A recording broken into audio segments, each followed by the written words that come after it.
ದೇವದುರ್ಗ ಶಾಸಕಿ ಜಿ. ಕರಿಯಮ್ಮ ನಾಯಕ ನೇತೃತ್ವದಲ್ಲಿ ಜನಸ್ಪಂದನ. ಸಾರ್ವಜನಿಕರ ಸಮಸ್ಯೆಗಳ ಬಗ್ಗೆ ರೈತ ಸಂಘದ ಧ್ವನಿ. ದೇವದುರ್ಗ ಸ್ಥಳೀಯ ಪುರಸಭೆ ವ್ಯಾಪ್ತಿಯ 1 ರಿಂದ 23 ವಾರ್ಡ್ಗಳ ಸಾರ್ವಜನಿಕರ ಸಮಸ್ಯೆಗಳನ್ನು ಆಲಿಸಲು ಇಂದು ಹಮ್ಮಿಕೊಳ್ಳಲಾಗಿದ್ದ ಜನಸ್ಪಂದನ ಕಾರ್ಯಕ್ರಮದಲ್ಲಿ ಮೂಲಭೂತ ಸೌಕರ್ಯಗಳ ಕೊರತೆಯ ಕುರಿತು ರೈತ ಸಂಘದ ಪದಾಧಿಕಾರಿಗಳು ಅಧಿಕಾರಿಗಳ ಗಮನ ಸೆಳೆದರು. ವರದಿಯ ಮುಖ್ಯಾಂಶಗಳು.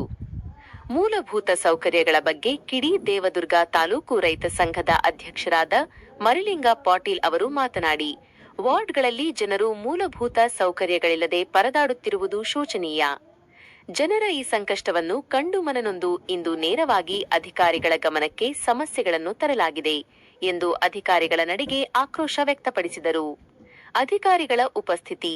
ಈ ಸಂದರ್ಭದಲ್ಲಿ ಶಾಸಕರಾದ ಜಿ. ಕರಿಯಮ್ಮ ನಾಯಕ ಅವರ ಸಮ್ಮುಖದಲ್ಲಿ ತಹಶೀಲ್ದಾರ್ ನಾಗಮ್ಮ, ಪುರಸಭೆ ಮುಖ್ಯಾಧಿಕಾರಿಗಳು, ಆರೋಗ್ಯ ಇಲಾಖೆ, ಶಿಕ್ಷಣ ಇಲಾಖೆ, ಪೊಲೀಸ್ ಇಲಾಖೆ, ಅರಣ್ಯ, ಅಬಕಾರಿ ಹಾಗೂ ಜಲಜೀವನ್ ಮಿಷನ್ ಅಧಿಕಾರಿಗಳು ಉಪಸ್ಥಿತರಿದ್ದು ಸಾರ್ವಜನಿಕರ ಅಹವಾಲುಗಳನ್ನು ಸ್ವೀಕರಿಸಿದರು. ರೈತ ಸಂಘದ ಪ್ರಮುಖರ ಭಾಗಿ. ಸಾರ್ವಜನಿಕರ ಪರವಾಗಿ ದನಿ ಎತ್ತಿದ ಈ ಕಾರ್ಯಕ್ರಮದಲ್ಲಿ ರೈತ ಸಂಘದ ಈ ಕೆಳಗಿನ ಪದಾಧಿಕಾರಿಗಳು ಭಾಗವಹಿಸಿದ್ದರು. 1. ಯುವ ಘಟಕ ಜಿಲ್ಲಾಧ್ಯಕ್ಷರು. 2. ತಾಲೂಕು ಉಪಾಧ್ಯಕ್ಷರು. 3. ಪ್ರಧಾನ ಕಾರ್ಯದರ್ಶಿಗಳು. 4. ನಗರ ಘಟಕ ಹಾಗೂ ವಾರ್ಡ್ ಮಟ್ಟದ ಪದಾಧಿಕಾರಿಗಳು. ರೈತರ ಮತ್ತು ಸಾರ್ವಜನಿಕರ ಸಮಸ್ಯೆಗಳಿಗೆ ಸ್ಪಂದಿಸದಿದ್ದರೆ ಮುಂದಿನ ದಿನಗಳಲ್ಲಿ ಹೋರಾಟ ತೀವ್ರಗೊಳಿಸಲಾಗುವುದು. ಮರಿಲಿಂಗ ಪಾಟೀಲ್, ತಾಲೂಕು ಅಧ್ಯಕ್ಷರು, ರೈತ ಸಂಘ. ಸಾರ್ವಜನಿಕರು ಮತ್ತು ರೈತ ಸಂಘದ ಪದಾಧಿಕಾರಿಗಳ ಒಕ್ಕೊರಲಿನ ಮನವಿಗೆ ಸ್ಪಂದಿಸಿದ ಶಾಸಕರು ಮತ್ತು ಅಧಿಕಾರಿಗಳು ಶೀಘ್ರದಲ್ಲೇ ಸಮಸ್ಯೆಗಳನ್ನು ಬಗೆಹರಿಸುವ ಭರವಸೆ ನೀಡಿದರು. ಜೈ ಜವಾನ್ ಜೈ ಕಿಸಾನ್. ವರದಿ ಮಹೇಶ್ ಶರ್ಮಾ.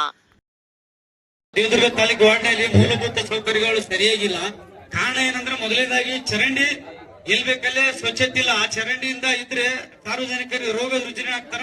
ಇವತ್ತಿಗೂ ನಮ್ಮ ರೈತರು ಅಥವಾ ಪಬ್ಲಿಕ್ ಜನರು ಹಾಸ್ಪಿಟಲ್ ಅಲಿದಾಡುವಂತ ಪರಿಸ್ಥಿತಿ ಆಗಿದೆ.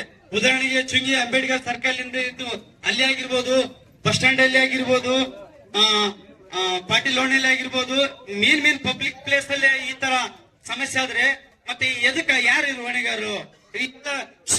ಸೊಳ್ಳೆ ಕಚ್ಚಿಗೇಸಿ ಹಾಸ್ಪಿಟ್ಲಿಗೆ ತಿರುವಂತ ಪರಿಸ್ಥಿತಿ ಆಗಿದೆ. ಪ್ರತಿ ವಾರ್ಡಿಗೆ ಕೂಡ ನೀವು ಯಾಕೆ, ನಾನು ಕಳೆದ 1 ವಾರದಿಂದ ಹೇಳಿದೀನಿ, 23 ವಾರ್ಡಿಗೆ ಸೊಳ್ಳೆಗಳು ಕಾಟಾಗಿದ್ದೀವಿ. ಬೇಸಿಗೆ ಆರಂಭ ಆಗಿದೆ. ತಾವು ಸ್ಪ್ರೇ ಮಾಡಬೇಕಂದ್ರೆ ಸಾಮಗ್ರಿಗಳು ಇಲ್ಲ ಅಂತ ಹೇಳ್ತೀರಿ. ಎದಕ್ಕಿಲ್ಲ ಆ ಸಾಮಗ್ರಿಗಳು? ನೀವು ತರಿಸ್ಕೋಬಹುದಲ್ಲ. ನನಗೆ ಒಂದೇ ಕ್ವಶನ್ ಉತ್ತರ ಕೊಡ್ರಿ. ನಮಸ್ಕಾರ. ನಾವು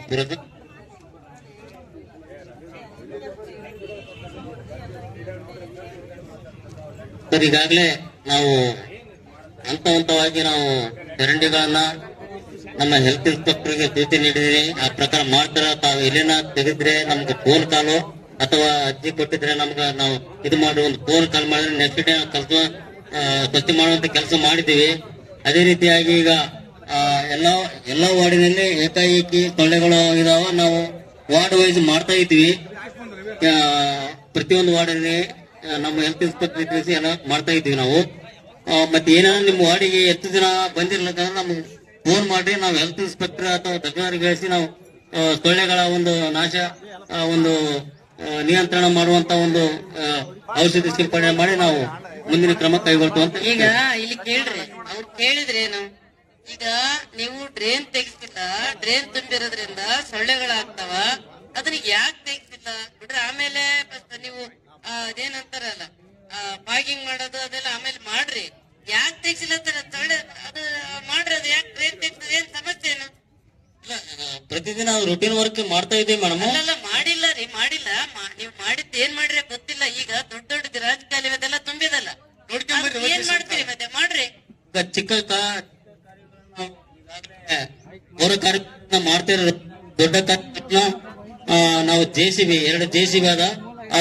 ಅದರಿಂದ ಮುಂದಿನ ದಿನಗಳಲ್ಲಿ ಸ್ಮೆಲ್ ಆಗ್ಲಾರ್ದಂಗ ಮತ್ತೆ ಅಲ್ಲಿ ಸೊಳ್ಳೆಗಳು ಉತ್ಪತ್ತಿ ಆಗ್ಲಾರ್ದಂಗ ನಾವು ಇನ್ನೊಂದು ವಾರದಲ್ಲಿ ನಾವು ಮಾಡಿ ನಾಳಿಂದ ನಾವು ಸ್ಟಾರ್ಟ್ ಮಾಡ್ತೀವಿ. ಈಗ